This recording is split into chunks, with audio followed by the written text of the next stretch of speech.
साल था 1967। New York city. वो दौर जब शहर की गलियों में क्राइम और ग्लैमर दोनों साथ साथ चलते थे। टाइम्स स्क्वायर की चमकदार रोशनी के पीछे एक अंधेरा था, माफिया गैंग्स, करप्ट कॉप्स और अंधेरा। लेकिन इन्हीं सब के बीच एक ऐसी कहानी लिखी जाने वाली थी जो आने वाले कई दशकों तक अमेरिका के सबसे बड़े लूट में गिनी जाएगी। Union depository. यह नाम अपने आप में ही पावर और वेल्थ की पहचान था। यह जगह सिर्फ एक बैंक नहीं थी, यह न्यूयॉर्क का वो किला था जहां अरबों डॉलर के सोने के बिस्कुट, रेयर बॉन्ड्स और नकदी ऐसी सुरक्षा में रखे जाते थे जैसे कोई सेना अपने न्यूक्लियर वेपन्स की रक्षा करती हो। बड़े बिजनेसमैन, सरकारें और प्राइवेट क्लाइंट्स यहां अपनी सबसे कीमती चीजें रखते थे क्योंकि उन्हें लगता था कि इस वॉल्ट तक कभी कोई नहीं पहुंच सकता। लेकिन यह सोच बदलने वाली थी। शहर की ठंडी रातों में जब सिगरेट के धुएं के बीच बार और डाइनर्स में छोटे मोटे क्रिमिनल्स अपनी किस्मत आजमा रहे थे, तभी कुछ और बड़े दिमाग वाले लोग चुपचाप योजना बना रहे थे। ये छोटे चोर नहीं थे, ये ऐसे प्रोफेशनल्स थे जिन्हें सिर्फ एक चीज की तलाश थी, एक ऐसी लूट जो उनकी जिंदगी हमेशा के लिए बदल दे। यूनियन डिपॉजिटरी को लूटना ये कोई साधारण चोरी नहीं थी। यहां की सिक्योरिटी मल्टी लेयर्ड थी। हथियारबंद गार्ड 24x7 तैनात रहते। सीसीटीवी जैसी प्रिमिटिव सर्वेलेंस उस दौर में भी मौजूद थी और वॉल्ट को खोलने के लिए मल्टीपल कीज और टाइम लॉक्ड सिस्टम्स की जरूरत होती थी। लेकिन जैसे हमेशा होता है, हर सिस्टम की कोई ना कोई कमजोरी जरूर होती है और इन्हीं क्रैक्स को ढूंढना इन मास्टरमाइंड्स का काम था। कहानी की शुरुआत होती है एक पूर्व डकैत से जिसने जेल में बैठकर सालों तक नक्शे और ब्लूप्रिंट्स की स्टडी किया था। उसे मालूम था कि यूनियन डिपॉजिटरी के नीचे सिर्फ कंक्रीट वॉल्स ही नहीं बल्कि पुरानी सबवे टनल्स भी मौजूद है जिनका इस्तेमाल 1930 में कंस्ट्रक्शन के दौरान किया गया था। ये टनल्स ऑफिशियली सील्ड कर दिए गए थे। उसने अपने पुराने कॉन्टैक्ट से मिलकर एक टीम इकट्ठा की। सेफ क्रैकर्स, गेटवे ड्राइवर्स और ऐसे लोग जो एक्सप्लोसिव्स और टनल्स में काम करना जानते थे। हर कोई इस लूट के पीछे पागल था क्योंकि यह सिर्फ पैसे का मामला नहीं था, यह प्रतिष्ठा का मामला भी था। अगर कोई यूनियन डिपॉजिटरी को लूटने में कामयाब होता तो वो अंडरवर्ल्ड में एक लेजेंड बन जाता। लेकिन इस प्लान की सबसे बड़ी खासियत यह थी वायलेंस को मिनिमाइज करना। मास्टरमाइंड जानता था कि अगर खून खराबा हुआ तो एफबीआई और एनवाईपीडी कभी पीछे नहीं छोड़ेंगे। दिन रात ब्लूप्रिंट की स्टडी की गई, गार्ड की शिफ्ट्स नोट किए गए, डिलीवरी वैन्स का शेड्यूल ट्रैक किया गया, यहां तक कि नियरबाई रेस्टोरेंट और बार्स में बैठकर सर्वेलेंस किया गया ताकि यह समझा जा सके कि किस समय वॉल्ट में सबसे कम एक्टिविटी रहती है। लेकिन असली जादू शुरू हुआ जब उन्होंने पाया कि एक भूली हुई रखरखाव सुरंग तिजोरी की नींव से होकर गुजरती है। यह टनल बंद किया गया था, लेकिन शहर की पुरानी फाइल्स और कुछ ब्राइब्ड कंस्ट्रक्शन वर्कर्स की मदद से यह सीक्रेट सामने आया और यहीं से शुरू हुई सबसे डेयरिंग प्लान की तैयारी, वॉल्ट तक पहुंचने के लिए एक अंडरग्राउंड रास्ता बनाने की। धीरे धीरे ये टीम मैनहट्टन की भीड़ में घुल मिल गई। बाहर से वो साधारण से दिखते थे। एक आदमी टैक्सी ड्राइवर था, दूसरा ऑटो मैकेनिक, कोई बार में काम करता था। लेकिन रात होते ही वो सब टनल में इकट्ठा होते और नक्शों, टूल्स और मॉडल्स पर काम करते। हर ड्रिल की आवाज, हर हैमर की चोट उन्हें उस सपने के करीब ले जा रही थी जहां वॉल्ट के अंदर लाखों डॉलर की चमचमाती संपत्ति उनका इंतजार कर रही थी। लेकिन उन्हें पता था एक छोटी सी गलती, एक गलत कदम और पूरा प्लान ध्वस्त हो सकता है। यूनियन डिपॉजिटरी का नाम सुनकर ही आम लोग कांप जाते थे, लेकिन यह टीम ठान चुकी थी कि इस अभेद्य किले को वो अपनी चालाकी और हिम्मत से हरा देंगे। और इस तरह 1967 की न्यूयॉर्क सिटी की अंधेरी गलियों में दुनिया के सबसे दुस्साहसिक डकैतियों में से एक की कहानी लिखी जा रही थी। 1967 की एक ठंडी सर्द रात थी। न्यूयॉर्क की सड़कों पर हल्की हल्की बारिश हो रही थी। शहर की गलियों में स्ट्रीट लाइट्स की पीली रोशनी और टायरों के पानी में छप छप करने की आवाज गूंज रही थी। मैनहट्टन की ऊंची इमारतें उस रात किसी रहस्य की तरह खामोश खड़ी थीं। रात करीब 1 बजे, जब शहर की हलचल धीमी हो चुकी थी और यूनियन डिपॉजिटरी के बाहर गश्त लगा रहे गार्ड्स अपनी रूटीन राउंड्स में मशगूल थे, तभी मैनहट्टन के एक पुराने बेसमेंट में 5 लोग तैयार खड़े थे। उनके कपड़े साधारण थे, डार्क ओवरऑल्स, ग्लव्स और कैप्स। उनके चेहरे पर डिटर्मिनेशन था, कोई बातचीत नहीं, बस गहरी सांसें और आंखों में एक ही सपना, वॉल्ट तक पहुंचना। सबसे पहले उन्होंने उस हिडन टनल तक पहुंचने का काम किया। यह टनल शहर के एक खाली इमारत के बेसमेंट से शुरू होती थी। बाहर से देखने पर यह जगह किसी टूटी फूटी वेयरहाउस जैसी लगती थी, लेकिन अंदर ये उनके लिए दुनिया की सबसे कीमती शॉर्टकट साबित होने वाली थी। भारी भरकम मेटल डोर को खोलने के बाद क्रू एक एक करके अंधेरे टनल में उतरा। उनके पास सिर्फ फ्लैशलाइट्स थीं, जिनकी रोशनी में नमी से भरी दीवारें और टपकते पानी की बूंदें चमक रही थीं। यह टनल कई हफ्तों से उनके हार्ड वर्क का नतीजा था। पत्थरों को काटना, कंक्रीट को ड्रिल करना और डेब्री को धीरे धीरे बाहर निकालना, ताकि कोई शक न हो। उस रात वो आखिरी बार इस पैसेज से वॉल्ट तक पहुंचने वाले थे। करीब आधे घंटे घुटनों के बल चलने के बाद वो उस जगह पहुंचे जहां से वॉल्ट की आउटर वॉल बस कुछ फीट दूर थी। यहां उन्हें सबसे रिस्की काम करना था, कंक्रीट वॉल को साइलेंट ड्रिल से काटना। उनके पास मॉडर्न मशीन्स नहीं थीं, उस दौर के टूल्स ही थे, लेकिन यही उनकी तैयारी का कमाल था। उन्होंने स्पेशली डिजाइन ड्रिल बिट्स और मफलर्स लगाए थे ताकि आवाज बाहर न जा सके। जैसे जैसे दीवार में छेद बनता गया, टीम का हर सदस्य सतर्क था। ऊपर गार्ड शिफ्ट चल रही थी और अगर किसी को थोड़ी सी भी आवाज सुनाई दे जाती तो पूरा प्लान कोलैप्स हो जाता। किस्मत उस रात उनके साथ थी। कई घंटों की मेहनत के बाद आखिरकार एक छोटा सा छेद बना। अंदर से ठंडी हवा का झोंका आया। एक एक करके उन्होंने उस छेद को बड़ा किया और फिर वो सब वॉल्ट के अंदर उतर गए। यह नजारा ब्रीथ टेकिंग था। सामने ढेर सारी सोने की बार्स की चमक, कैश बंडल्स और रेयर बॉन्ड्स की फाइलें रखी थीं। हर शख्स कुछ पल के लिए थम गया। उनके सामने वो सपना हकीकत में खड़ा था, जिसकी वजह से उन्होंने हफ्तों तक अपनी जान जोखिम में डाली थी। लेकिन टाइम कम था। उन्होंने तुरंत अपना काम शुरू किया। सेफ क्रैकर्स ने स्पेशलाइज्ड टूल्स निकाले। 2 लोग सोने की ईंटों और नकदी को बैग्स में भरने लगे। हर मूवमेंट कैलकुलेटेड थी, न ज्यादा तेज न ज्यादा धीमी। उन्हें मालूम था कि एक छोटी सी गलती अलार्म ट्रिगर कर सकती है। करीब 40 मिनट तक वॉल्ट के अंदर सब चलता रहा। बैग्स भरते गए और हर मेंबर बार बार वॉच चेक करता रहा। बाहर ड्राइवर अपनी वैन रेडी रखे था, इंजन चालू था। फिर आया वो क्रिटिकल मोमेंट। उन्होंने तय कर लिया कि जितना उठा सकते हैं उतना ही लेंगे। लालच उनकी दुश्मन बन सकती थी। जैसे ही वो टनल से वापस बाहर निकले, हर कोई पसीने से लथपथ था, लेकिन आंखों में जीत की चमक थी। बाहर हल्की बारिश अब भी हो रही थी। सबने अपनी ड्रेस उतारी और नीचे से बिल्कुल साधारण टैक्सी ड्राइवर्स और वर्कर्स जैसे दिखने वाले कपड़े पहने। सुबह होने से पहले वैन शहर की गलियों से होती हुई चुपचाप गायब हो गई। किसी ने उन्हें नोटिस नहीं किया। न कोई गन शॉट, न कोई अलार्म, न कोई ड्रामेटिक चेस। यूनियन डिपॉजिटरी की अभेद्य दीवारें उस रात चुपचाप टूट चुकी थीं और न्यूयॉर्क सिटी को अभी इस बात का अंदाजा भी नहीं था कि इतिहास का सबसे साहसी डकैती हो चुकी है। 26 अप्रैल की सुबह मैनहट्टन का यूनियन डिपॉजिटरी हमेशा की तरह खुलने की तैयारी में था। बाहर गार्ड्स रूटीन में थे। क्लर्क्स अपनी फाइल्स लेकर अंदर जा रहे थे। सब कुछ बिल्कुल सामान्य लग रहा था, लेकिन जैसे ही अंदर वॉल्ट सुपरवाइजर पहुंचा, उसकी आंखें ठिठक गईं। वॉल्ट का बड़ा स्टील डोर बाहर से बिल्कुल सुरक्षित दिख रहा था। कोई स्क्रैच, कोई टूट फुट नहीं। लेकिन अंदर जाते ही सब कुछ गड़बड़ था। कमरे के कोने में छोटे छोटे कंक्रीट के टुकड़े गिरे हुए थे और फ्लोर पर मिट्टी और धूल की पतली परत फैली थी। शुरुआत में किसी को समझ ही नहीं आया कि यह सब हुआ कैसे, लेकिन जैसे ही स्टोरेज रैक्स की तरफ नजर गई, हर किसी का चेहरा सफेद पड़ गया। कई अलमारियों खाली थीं, कैश के बंडल्स गायब थे, कुछ बॉक्सेस मिसिंग थे और सबसे शॉकिंग, गोल्ड बार्स की पूरी रो, जो पिछले दिन तक नीटली अरेंज थी, अब वहां नहीं थी। कुछ देर तक वहां खामोशी छाई रही। सबको लगा जैसे किसी सपने में हो। फिर अचानक एक गार्ड चिल्लाया, सर, यह रॉबरी है, वॉल्ट खाली हो चुका है। तुरंत पूरे बिल्डिंग में अलार्म बजा दिया गया। पुलिस को कॉल किया गया। कुछ ही मिनटों में मैनहट्टन पुलिस की गाड़ियां बैंक के बाहर खड़ी थीं। यूनिफॉर्म्ड ऑफिसर्स वॉल्ट के अंदर दौड़े, लेकिन उनके लिए भी यह पजल था। किसी ने फोर्स्ड एंट्री नहीं की थी। लॉक सेफ थे, अलार्म सिस्टम साइलेंट थे, डोर पूरी तरह इंटैक्ट था। तो सवाल यह उठा कि चोर अंदर घुसे कैसे? एफबीआई को तुरंत सूचित किया गया। दोपहर तक बैंक अधिकारी, जासूस और फेडरल एजेंट्स वॉल्ट के अंदर खड़े थे। एजेंट्स ने हर कोना फ्लैशलाइट से सर्च किया और तभी एक शार्प आइड इन्वेस्टिगेटर ने फ्लोर के पास पीछे की दीवार में हल्का सा अनइवन पैच देखा। उसे छूकर देखा तो वहां से थोड़ी नमी और ठंडी हवा आ रही थी। जब उस हिस्से को नॉक किया गया तो आवाज खोखली थी। एजेंट समझ गए यही सीक्रेट पैसेज है।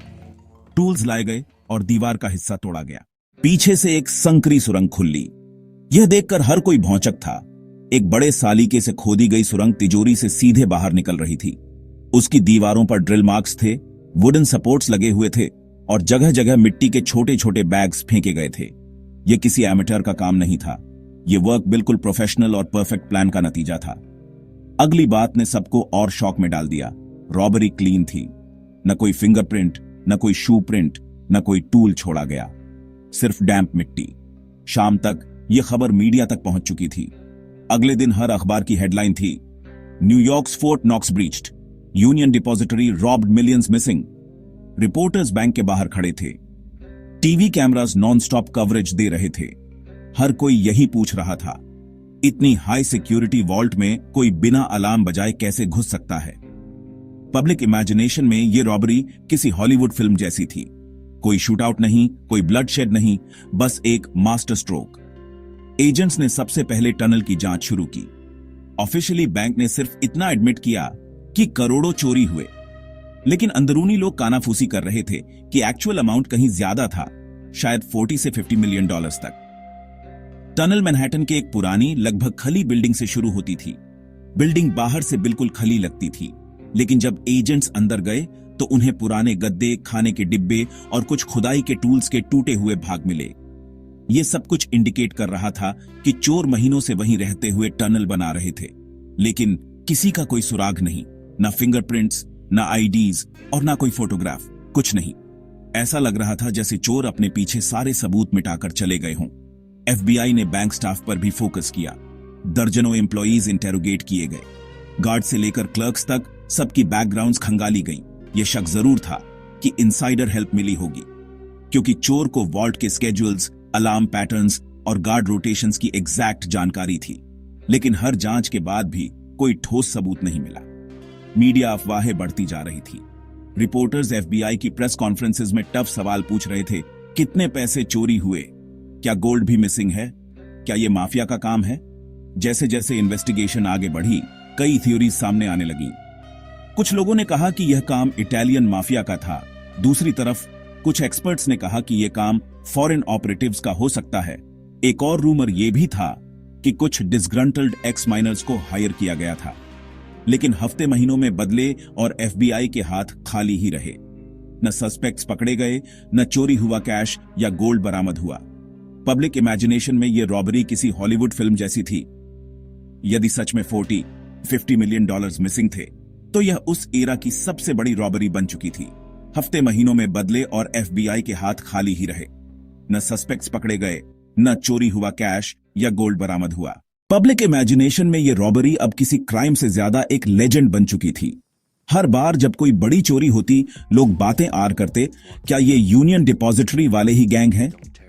यह रॉबरी अब सिर्फ न्यूयॉर्क की नहीं, पूरे अमेरिका की नेशनल ऑब्सेशन बन चुकी थी। और सबसे बड़ा सवाल आज भी वही था, आखिर वो करोड़ों के बैग्स और गोल्ड बार्स कहां गए? यूनियन डिपॉजिटरी रॉबरी के कुछ ही दिनों बाद न्यूयॉर्क सिटी में हर तरफ अफवाहें गूंज रही थीं।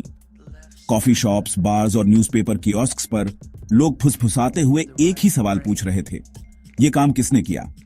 एफबीआई के रिकॉर्ड्स बताते हैं कि उन्होंने पहले 3 कैटेगरीज पर ध्यान दिया, ऑर्गेनाइज्ड क्राइम, इनसाइडर हेल्प और प्रोफेशनल टनलिंग एक्सपर्ट्स। सबसे पहले सस्पिशन गया इटालियन माफिया पर।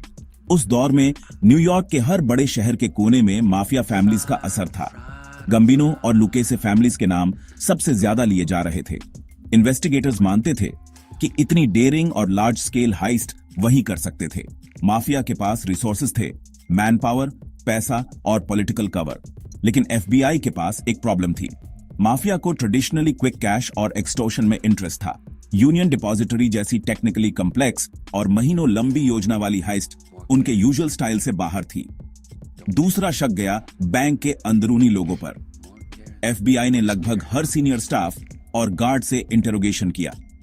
सवाल वही, क्या किसी ने वॉल्ट के स्केड्यूल्स लीक किए? एक्सपर्ट्स का मानना था कि चोर को वॉल्ट के एग्जैक्ट अलार्म साइकिल्स और रोटेशन का समय पता थे। ये नॉलेज किसी आउटसाइडर को मिलना मुश्किल था। लेकिन जब एजेंट्स ने पॉलीग्राफ टेस्ट्स कराए और एम्प्लॉइज की बैकग्राउंड्स खंगाली, कुछ भी सस्पिशियस सामने नहीं आया।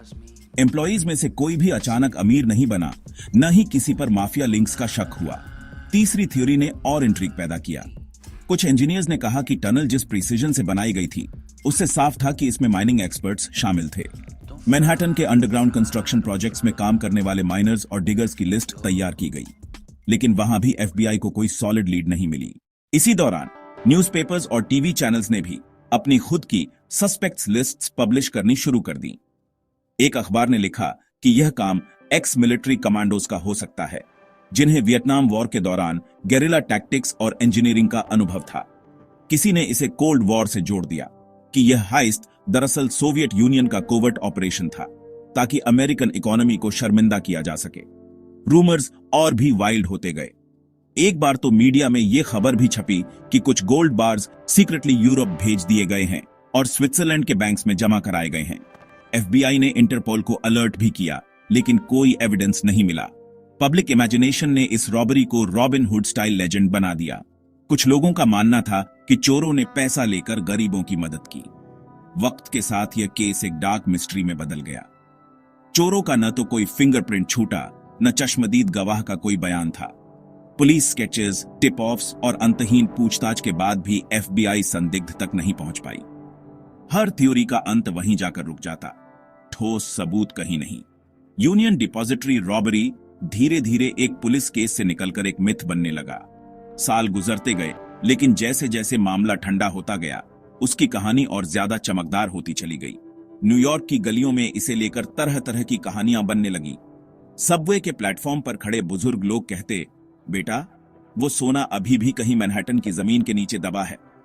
क्राइम सीन्स के टूरिस्ट गाइड्स इसे अपनी स्टोरीज में शामिल करने लगे।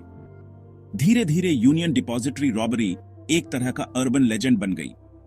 मीडिया ने भी इसे हवा दी। अखबारों ने इसे the heist of the century कहा।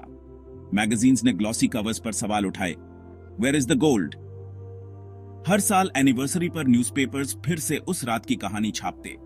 टीवी डॉक्यूमेंट्रीज ने इसे इतना पॉपुलर बना दिया कि अगली पीढ़ी ने भी इस क्राइम को अपनी कल्चरल मेमोरी का हिस्सा बना लिया। बैंक्स ने पहली बार मोशन सेंसर्स, इंफ्रारेड अलार्म्स और साइज्मिक डिटेक्टर्स लगाना शुरू किया। टनल और अंडरग्राउंड थ्रेट्स को रोकने के लिए नई टेक्नोलॉजीज डेवलप हुई। ये robbery indirectly modern bank security systems का कैटलिस्ट बन गई। कल्चरली इस हाइस्ट ने काउंटलेस क्रिएटर्स को इंस्पायर किया। 70s और 80s में हॉलीवुड ने बैंक रॉबरी और टनल हाइस्ट आधारित थ्रिलर्स बनाए। क्राइम नॉवेल्स में mysterious underground robberies central plot बनने लगे। यहां तक कि कुछ राइटर्स ने इसे कोल्ड वॉर कंस्पिरेसी या सीक्रेट गवर्नमेंट कवर अप के एंगल से भी लिखा। पब्लिक इमेजिनेशन में थीव्स धीरे धीरे एंटी हीरोज बन गए। लोग उन्हें क्रिमिनल्स कम और मास्टरमाइंड्स ज्यादा समझने लगे। कुछ ने तो उन्हें मॉडर्न डे रॉबिन हुड कहा। उन्होंने किसी को हर्ट नहीं किया, बस सिस्टम को चैलेंज किया। सबसे बड़ा इंपैक्ट यह था कि रॉबरी के दशकों बाद भी जब कोई नई बैंक हाइस्ट होती, मीडिया उसे यूनियन डिपॉजिटरी रॉबरी से कंपेयर करता। हेडलाइंस बनती, not since the 1967 union depository heist has New York seen such a daring crime. आज आधी सदी से भी ज्यादा वक्त गुजर चुका है। केस ऑफिशियली अनसॉल्व्ड है, न थीव्स मिले न गोल्ड, लेकिन लेगेसी इतनी बड़ी है कि यह रॉबरी सिर्फ एक क्राइम नहीं बल्कि अमेरिका के क्रिमिनल फोल्कलोर का हिस्सा बन चुकी है। जब भी कोई परफेक्ट क्राइम की बात करता है, यूनियन डिपॉजिटरी रॉबरी का नाम जरूर लिया जाता है, और शायद यही इस हाइस्ट का सबसे बड़ा इंपैक्ट है। उसने साबित कर दिया कि कभी कभी mystery itself is more powerful than the truth. New York की रातें आज भी चमकती हैं। गगनचुंबी इमारतों के बीच वो यूनियन डिपॉजिटरी खड़ा है, उतना ही मजबूत और उतना ही खामोश जितना 1967 में था। लेकिन उसकी दीवारों और जमीन के नीचे दफन है एक ऐसा रहस्य जिसने आधी सदी से भी ज्यादा समय तक पुलिस, पत्रकारों और आम लोगों के दिमाग को परेशान किया है। कभी कभी सबवे की अंधेरी सुरंगों में काम करने वाले वर्कर्स फुसफुसाते हैं कि उन्होंने अजीब सी आवाजें सुनी, जैसे कोई दीवार के पार से खोद रहा हो।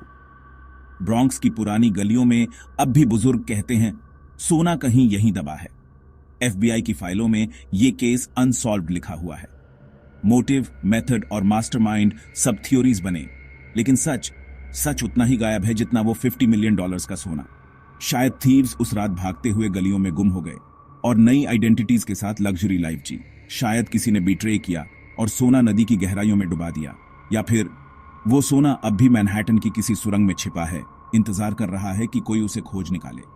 लेकिन यही तो इस कहानी का सबसे बड़ा थ्रिल है। अगर वो ट्रेजर मिल भी जाए तो शायद उसकी चमक इतनी नहीं होगी जितनी उसकी लेजेंड की है। आज जब आप न्यूयॉर्क की भीड़ भरी सड़कों से गुजरते हैं तो शायद ही कोई जान पाए कि नीचे कितनी कहानियां दफन है। पर एक सवाल हमेशा हवा में तैरता है, क्या सच में दुनिया के सबसे सुरक्षित माने जाने वाले वॉल्ट को कुछ चोरों ने सुरंग बनाकर लूटा था?